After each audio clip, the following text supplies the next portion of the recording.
వైజాగ్లో బీసీఏ చేద్దామని వచ్చాను. ఇక్కడికి వచ్చి సెమ్ 2 ఇప్పుడు మాకు అయింది. మేము యూత్గా ఏమనుకుంటున్నామంటే చంద్రబాబు నాయుడు పరిపాలన చూస్తాము, తర్వాత జగన్ యొక్క పరిపాలన కూడా చూస్తున్నాం, రన్ అవుతుంది చూసాము. ఇప్పుడు ఎలక్షన్స్ వచ్చాయి కదా, అందరికీ ఒక ఛాన్స్ ఇచ్చాము. అలానే పవన్ కళ్యాణ్ కూడా ఒక ఛాన్స్ ఇస్తే అతను అలా చూసుకుంటారు, అది కూడా మనకు ఒక ఐడియా వస్తుంది కదా. అందరూ పరిపాలించిన వాళ్ళకి మళ్ళీ మళ్ళీ ఇచ్చి వాళ్ళ పరిపాలనని మళ్ళీ మనం ఫేస్ చేస్తున్నట్టు చూస్తున్నాం. కానీ ఒక ఛాన్స్ అతనికి ఇస్తే ఎలా అతను ట్రీట్ చేస్తారో మనకు తెలుస్తుంది కదా. అండ్ జగన్ అమ్మఒడి ఇస్తానని చెప్పాడు, ఇస్తున్నారు కూడా. ఇచ్చినప్పుడు ఇద్దరికి ఇస్తానని చెప్పి తర్వాత ఎక్కువ మనీ వస్తుందని చెప్పి అందరి దగ్గర నుంచి అప్పులు ఎక్కువ చేస్తాడు. స్టేట్ ఏపీ మొత్తం అప్పులతో ఏపీ అన్న వర్డ్ గుర్తొస్తే మేము ఒరిస్సా, కానీ ఏపీ అన్న వర్డ్ గుర్తొస్తే అప్పులు.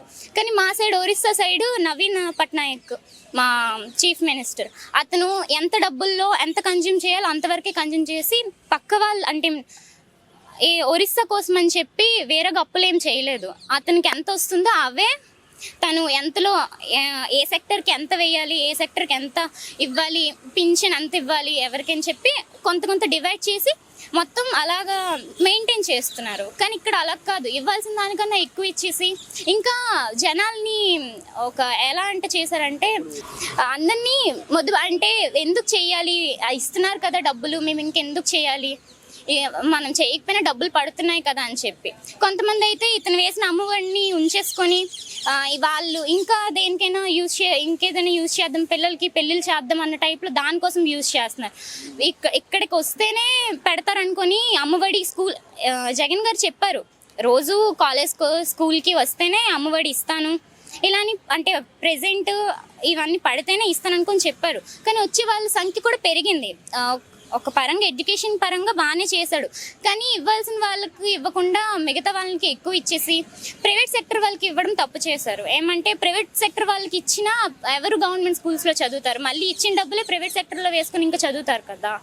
సో అది నచ్చలేదు. పవన్ కళ్యాణ్ వస్తే ఏం చేస్తాడని ఊహిస్తున్నాం. పవన్ కళ్యాణ్ గారు వస్తే ఇప్పుడు అందరినీ చూస్తాం కదండి, చంద్రబాబు నాయుడిని, జగన్ని. పవన్ కళ్యాణ్ వస్తే కొత్తది ఏదైనా చెయ్యొచ్చు కదా. ఎవరైనా మన ఏదైనా చేద్దామనే చూస్తారు. సో అతనికి ఒక ఛాన్స్ ఇస్తే అతను ఏం చేస్తారో చూస్తాం కదా, అతను ఏం చేయగలరో ఏం చేస్తారో అవన్నీ అతనికి ఒక ఛాన్స్ ఇస్తేనే కదా తెలుస్తుంది. ఓకే, మీరు అంటున్నారు కదా పవన్ కళ్యాణ్ వస్తారని. పవన్ కళ్యాణ్ వచ్చిన తర్వాత కూడా ప్రభుత్వం ఇలాగే ఉండి ఇలాగే మొత్తం అంతా నడిపిస్తే అప్పుడే చేస్తారు. ఇంకా మనం ప్రెడిక్ట్ చేయొచ్చు, కానీ అందరినీ చూస్తాం కదండి. ఒక హోప్ అనేది ఉండాలి. ఇక్కడే చేస్తున్నారు, ఇక్కడే ఉంటుంది అనుకొని ఎక్కడ ఉండదు కదా. ఒకసారి అతనికి ఛాన్స్ ఇస్తేనే తెలుస్తుంది అతను ఎలా చేస్తున్నారు, అతను ఎలా చెయ్యగలరు. హోప్ అనేది చిన్న విషయమే, బట్ ఏ హోప్తోని జగన్ కోటేశారు, ఏ హోప్తోని చంద్రబాబు నాయుడు కోటేశారు. అలానే ఒకసారి పవన్ కళ్యాణ్ గారికి ఓటేస్తేనే అతను ఎలా చేస్తారు, ఎలా ఏమేమి చేయగలరు, ఇంకా ఏమేమి కొత్త పథకాలని తెచ్చి పెట్టగలరు, ఇవన్నీ మనకి అతను ఇస్తేనే కదా తెలుస్తుంది. ఇప్పుడు డబ్బులు తీసుకోకుండా ఓటు వేయాలని నువ్వు ఎలా చెప్తావు జనాలకి? మా యూత్ అసలు జనసేన పార్టీలో డబ్బులు అసలు పంచట్లేదండి. అందరూ స్ట్రైట్ ఫార్వర్డ్గా మాట్లాడాలంటే జగన్ మా ఇంట్లో అంటే ఒక్కొక్క ఇంటికి ఇంత ఇస్తారు, చంద్రబాబు నాయుడు గారు కూడా ఇస్తారు ఇంత. బట్ జనసేనలో ఒకటి ఉంది, మనీ ఈజ్ కరప్టెడ్ అని. ఇలా మనీ పంచి ఓటుని కొనుక్కోవడం కరప్ట్, అతనికి అది తెలుసు. సో అతను మా డబ్బులు తీసుకొని నాకు ఓటేయండి అని ఏ రోజు చెప్పలేదు, ఎవరికి చెప్పలేదు. అతను నాకున్న అభిమానంతో కూడా నాకు ఓటేయమని ఎవరికి చెప్పలేదు. నా మీద ఇష్టంతో నాకు నువ్వు ఫ్యాన్ అయితే ఏసీ అయితే నాకు ఓటేయమని చెప్పలే.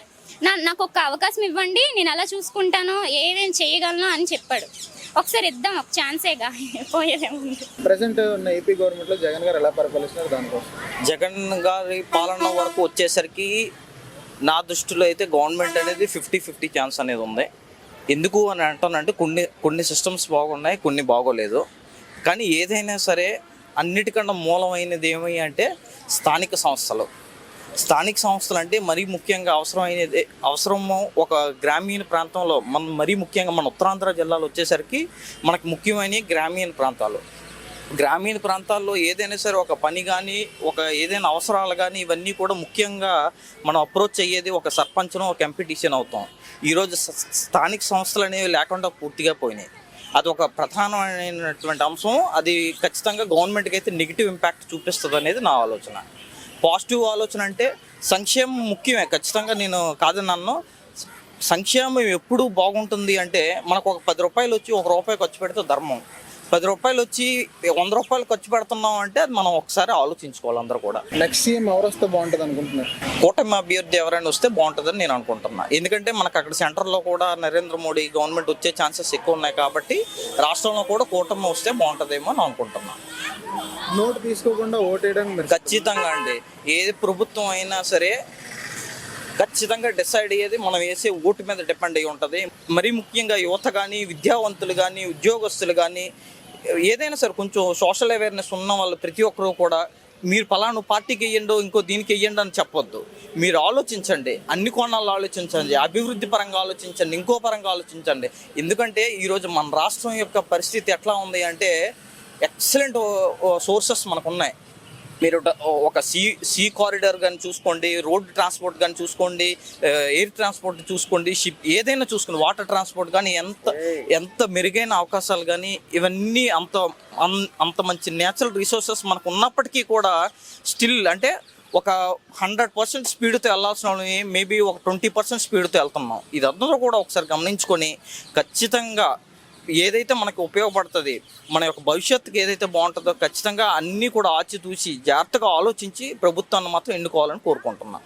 ప్రజెంట్ ఇప్పుడు జగన్ ఉన్నారు కదా, వాళ్ళు ఇచ్చిన మేనిఫెస్టో ప్రకారం వీళ్ళ మేనిఫెస్టో బాగుందా లేదంటే టీడీపీ, బీజేపీ, జనసేన కలిసి ఓ మేనిఫెస్టో ఇస్తుంది అది బాగుందా? అది బెస్ట్ అనిపిస్తుంది ప్రజెంట్, చూడాలి.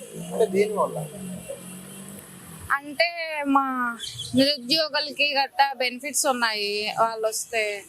మరి వైసీపీ అయితే మాకు ఎక్కువగా నోటిఫికేషన్స్ గట్టా సరిగ్గా ఏమి ఇవ్వలేదు, బట్ పర్లేదు. బట్ ప్రజెంట్ అయితే నెక్స్ట్ అయితే టీడీపీ జనసేన బెస్ట్ వస్తే బెస్ట్ అనిపిస్తుంది.